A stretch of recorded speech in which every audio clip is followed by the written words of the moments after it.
हिरे असतात, मोती असतात, सोनं असतं, चांदी असते, अजून काही मौल्यवान गोष्टी असतात. फक्त जमीन या एकाच गोष्टीला रिअल इस्टेट म्हणतात, खरी संपत्ती.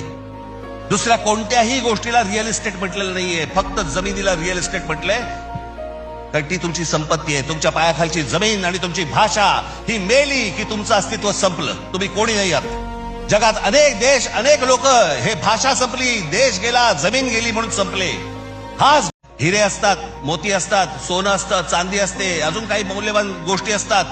फक्त जमीन या एकाच गोष्टीला रिअल इस्टेट म्हणतात, खरी संपत्ती. दुसऱ्या कोणत्याही गोष्टीला रिअल इस्टेट म्हटलेलं नाहीये, फक्त जमिनीला रिअल इस्टेट म्हटलंय. कारण ती तुमची संपत्ती आहे. तुमच्या पायाखालची जमीन आणि तुमची भाषा ही मेली की तुमचं अस्तित्व संपलं. तुम्ही कोणी नाही आहात. जगात अनेक देश, अनेक लोक हे भाषा संपली, देश गेला, जमीन गेली म्हणून संपले.